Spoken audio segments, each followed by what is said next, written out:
Reka nongere ngo ikaze uwo dukurikira umunsi ku munsi. Iyi ni DMTV cyane kugezaho amakuru umunsi ku munsi. Turagushimiye ko dukurikira umunsi ku munsi, natwe tuyishimiye ko kugezaho amakuru aba yaranze uyu munsi. Inkuru tugiye kugarukaho nta yindi, ni inkuru igira umutwe ugira uti Perezida Ndayishimiye hagati y'urupfu n'umupfumu. Amakuru aravuga yuko Perezida Evariste Ndayishimiye w'u Burundi yagambaniye igihugu, ndetse bakavuga ko yari amafaranga menshi atagira ingano.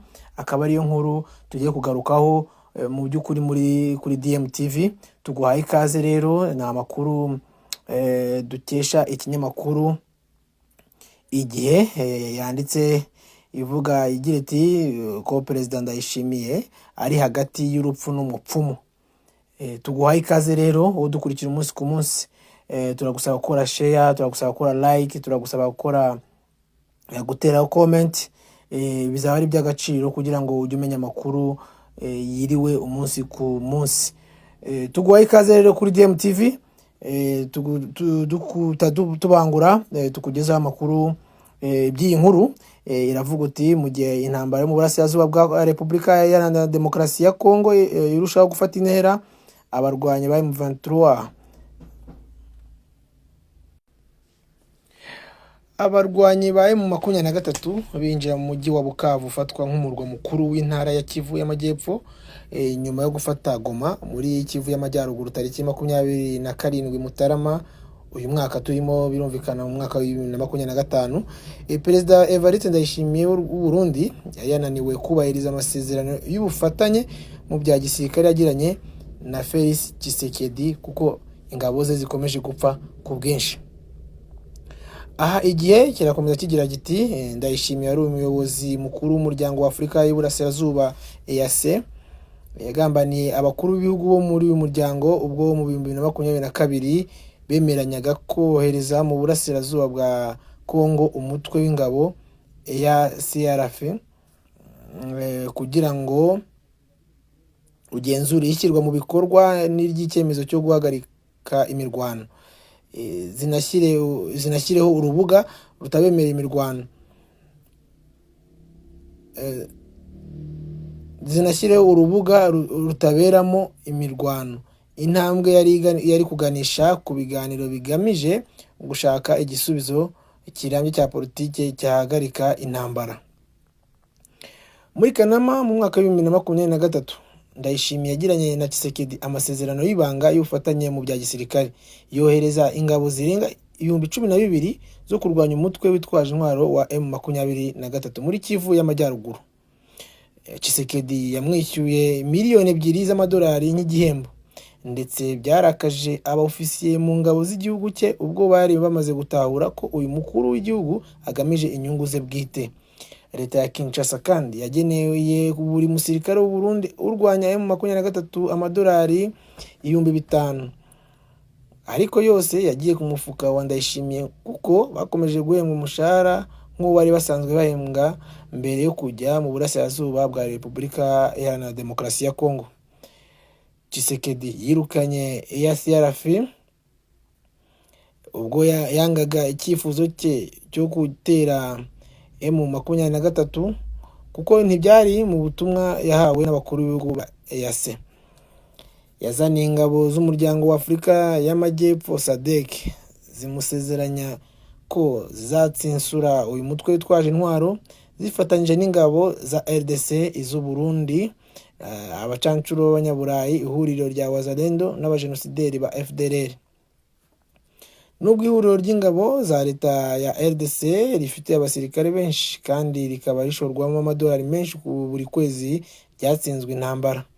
Abacancuro bagera kuri 300 bamanitse amaboko basubira mu bihugu byabo. Amagana ya Wazalendo n'ingabo za RDC bahungira mu Rwanda no mu kigo cy'ingabo ziri mu butumwa bw'umuryango w'abibumbye muri DRC, MONUSCO.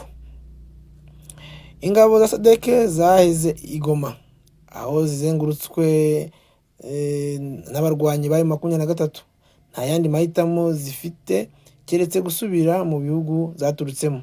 Nyuma y'inama idasanzwe y'abakuru b'ibihugu bya EAC na SADC yabaye tariki ya 8 Gashyantare Perezida Cyril Ramaphosa wa Afurika y'Epfo yatangaje ko ingabo za SADC zatangira gutaha mu gihe imyanzuro y'inama yakubahirizwa. Perezida Lazarus Chakwera wa Malawi yategetse ingabo za Malawi kuva mu butumwa bwa SADC mu burasirazuba bwa RDC. Nyuma yaho y'abasirikare 20 barimo 14 ba Afurika y'Epfo na 3 ba Malawi bapfuye ubwo M23 yafataga Goma. Uburundi ubwo bwongereyeho ingabo muri iyo Kivu y'Amajyepfo kugira ngo zibuze M23 gufata Bukavu, ariko byabaye by'ubusa kuko abarwanyi b'uyu mutwe baciye amarenga ko bafashe uyu mujyi kuri uyu wa 16 Gashyantare. Mu mwaka ushize abasirikare b'u Burundi babarirwa mu magana biciwe muri Kivu y'Amajyaruguru, biteza umwuka mubi mu banyapolitike n'abasirikare bakomeye mu Burundi, mu gihe bari kugerageza guhoza amarira y'ababuriye ababo muri iyi ntambara u Burundi bwijanditsemo. Icyemezo bwite cya Ndayishimiye cyo kohereza ingabo mu burasirazuba bwa Repubulika Iharanira Demokarasi ya Kongo cyatewe cyane n'ingengabitekerezo yo kwanga abatutsi ahuriyeho na Tshisekedi na FDLR. Raporo zitandukanye za societe civile n'imiryango iharanira uburenganzira bw'ikiremwamuntu zemeza ko ingabo z'u Burundi Wazalendo, ingabo za RDC na FDLR byishe abanyekongo b'abatutsi muri Kivu y'Amajyaruguru n'iy'Amajyepfo. Ubwo yoherezaga ingabo z'u Burundi nk'abacancuro kugira ngo zifashe leta ya Tshisekedi gutoteza abantu bayo, Ndayishimiye yizeraga ko azasubiza inyuma M23 byoroshye. Yirengagije ko abo barwanyi barwanira kuba mu gihugu cyabo. Ndayishimiye yohereje batayo 19 mu burasirazuba bwa Repubulika Iharanira Demokarasi ya Kongo, ariko yananiwe guhagarika inzozi mbi za Tshisekedi kwagura ibirindiro kwa M23, ahubwo bishe abanyamurenge muri Kivu y'Amajyepfo nyuma yo gutsindirwa muri Kivu y'Amajyaruguru, aho bifatanyije na FDLR gutwika inzu z'abanyekongo b'abatutsi, barasinka banasahura imitungo yabo. Perezida w'u Burundi akwiye gushyira ubwenge ku gihe agakura ingabo ze muri Repubulika Iharanira Demokarasi ya Kongo, kuko amasezerano y'ubufatanye mu bya gisirikare yagiranye na Tshisekedi ntacyo ari kugeraho, kandi abasirikare be bishwe ku bwinshi, yewe n'imibereho n'ubukungu mu gihugu cye biri kujya habi nyuma yo gufunga imipaka y'igihugu cye n'u Rwanda. Abakuru b'ibihugu bya EAC na SADC bagaragaje ko amakimbirane yo mu burasirazuba bwa Repubulika Iharanira Demokarasi ya Kongo azakemurwa gusa n'ibiganiro bya politiki. Iyi ni inkuru dukesha Igihe yanditse ku mukuru w'igihugu w'u Burundi Evariste Ndayishimiye, uvuga ko umutwe ugira uti Perezida Ndayishimiye hagati y'urupfu n'umupfumu.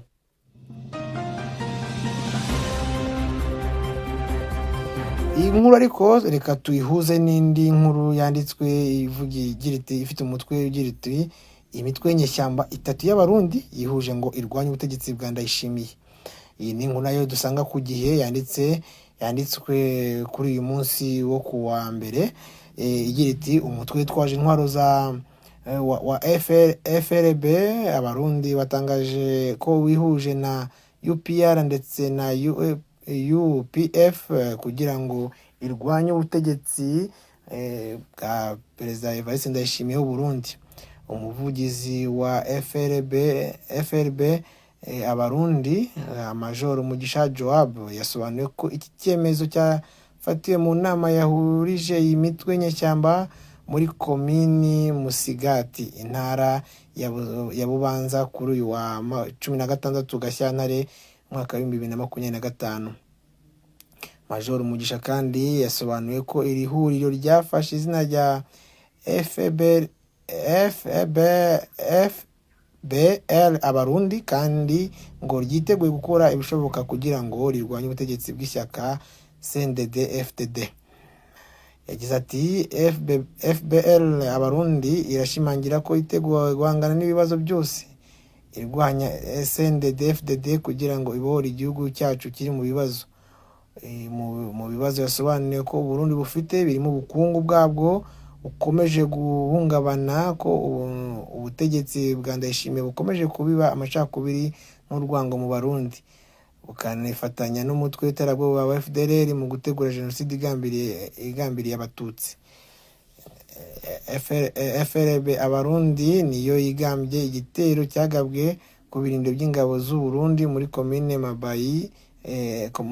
Mabayi intara ya Cibitoke mu Gushyingo mu mwaka wa 2019, cyiciyemo abasirikare 38, abarenga 100 baburirwa irengero.